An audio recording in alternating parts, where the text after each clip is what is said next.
제가 유튜브 프리미엄을 신청한 지 지금 몇 년 됐는데, 그래서 8,000 얼마, 8,900원인가 이랬는데 어느 순간에 12,000원 됐잖아요. 그때도 저는 8,900원이었는데, 근데 어느 순간 며칠 전이 아니라 한 2주인가? 예, 요금이 이제 14,000 얼마로 오른다는 거예요. 저는 그럼 절반에 2배 정도 가까이 오르는 거잖아요. 원래 기존에 했던 사람들은 12,000원, 11,000원 이랬잖아요. 그러니까 거의 뭐 40%가 훅 오르는 거예요. 이것만이 아니죠. 지금 다른 데도 뭐 티빙도 있고 웨이브도 있고 그런데 전체적으로 이게 OTT가 그런 구독료들을 올린다. 그런 경우도 있고 쿠팡을 연계하잖아요. 그쵸? 연계해서 이 쿠팡을 안 보는 사람들, 영상을 안 보는 사람들도 같이 연계해서 상품으로 들어야 돼 있잖아요. 쿠팡 입장에서는 우리는 기존에 올리지 않았었다. 그래서 우리가 올리는 것들은 그렇게 많은 게 아니다라고 얘기했지만, 체감상 사람들이 이제 구독료가 올라가는데 하나만 구독하지 않잖아요. 여러 가지가 구독되다 보니까 이게 상당히 부담이 되는 거예요. 그러면 앞으로는 저런 것들을 이제 갈아타는 것들도 있겠지만 저런 걸 통합해서 나오지 않을까라는 생각들도 많고, 통합 상품들은 많이 나오고 있어요. 그죠? 몇 달은 넷플릭스, 몇 달은 뭐 다른 거, 뭐 이런 것들로. 이 구독 경제가 발달하면서 조금씩 나가는 게 되게 많죠. 별 보지도 않는데. 저희 집 같은 경우도 실제로 보니까 저런 OTT를 3개인가 보더라고요. 넷플릭스, 티빙, 웨이브. 말로만 TV 안 본다고 TV 연결도 안 해놨지, 실제로는 다 보고 있더라고요. 원화값방어에 달러 투입한다 그랬는데 이건 한국은행이에요. 한국은행에서 우리나라에서 했던 거예요. 지금 우리나라 같은 경우는 지금 환율이 얼마 전에 1,400원을 넘었었죠. 지난번에 말씀드린 것처럼 역대 4번째였다라는 거죠. 1,400원이 넘었다라는 거는. 근데 지금은 한 1,380원에서 한 60원, 50원까지 떨어지고 왔다 갔다 해요. 지금 1,350원, 60원, 70원 이렇게 왔다 갔다 하는데 그게 낮은 환율이 아니죠. 환율이 높아지는데, 계속 환율이 높아지게 되면 이거는 우리나라 경제적으로 타격을 입게 되잖아요. 환율이 높아진다라는 거는 실제 우리나라 돈의 가치가 떨어진다라는 거잖아요. 그럼 어느 정도까지는 괜찮지만 이게 1,350원대 이상으로 계속 높아진다. 그럼 문제가 되잖아요. 실질적으로 1,350원, 1,400원 되면 굉장히 문제가 돼. 왜냐하면 우리나라든 어느 나라든 간에 우리나라는 수출을 많이 해서 먹고 사는 나라인데, 근데 원자재가 부족하잖아요. 그럼 원자재를 살 때도 다 달러로 지불해요. 그리고 제일 많이 연료를 사용하고 있는 석유를 살 때도, 원유를 살 때도 다 달러로 지불하잖아요. 그럼 달러 가치가 올라간다라는 건 우리가 지불할 돈이 더 많아진다는 얘기예요. 그리고 외국에 대한 빚도 우리나라에서 빌리면 우리나라 돈으로 빌리는 거지만 외국에서 빌릴 때의 부채는 달러거든요. 부채에 대한 것들도 실제로 더 부담이 생긴다라는 거죠. 그럼 계속 높은 상태로 가면 우리나라 기업에 굉장히 많은 타격을 입는다라는 거죠. 그래서 가만히 놔두면 안 되잖아요. 실질적으로 달러의 가치가 계속 올라가요. 그럼 달러의 가치가 계속 올라간다라는 것은 외환시장에서 달러를 찾는 사람들이 많다라는 거잖아요.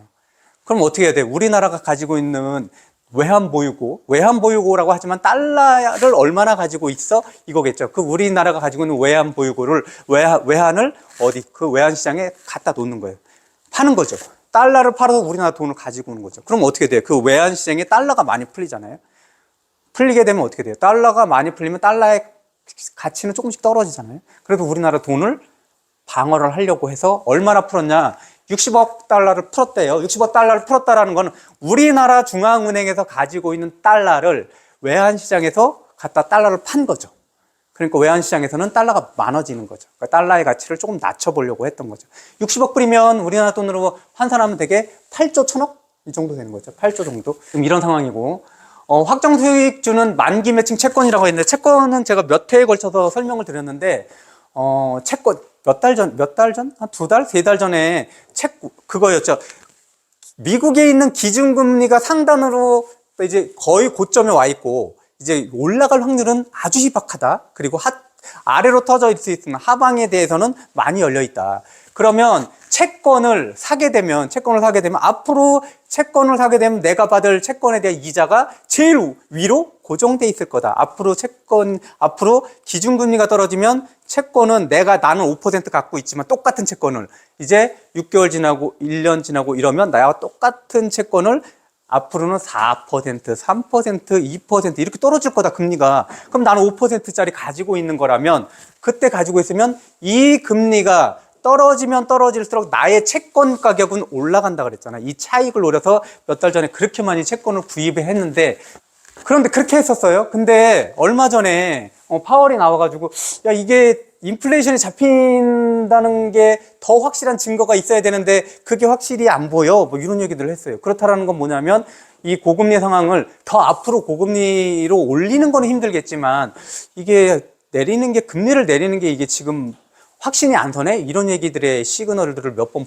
보내니까, 아, 그러면 이제 안전자산에 대한 투자할 수 있는 것들이 좀 더 멀어진다라는 거잖아요. 금리가 내려와야지 시중의 유동성이 많이 풀리고 그 돈이 어디로 가는 거예요? 자산으로 가는 거잖아요. 근데 실제로 앞으로 그럼 멀었어? 그럼 자산이, 다른 자산을 투자하기 어렵겠네? 그러면 나는 확정돼 있는 그런 이자라도 받겠다, 안전하게. 그래서 확정되어 있는 채권을 매수하겠다라는 거예요. 여기 보면 코덱스 24-10이라고 나왔어요. 이건 뭐냐면 2024년 12월이 만기라는 거예요.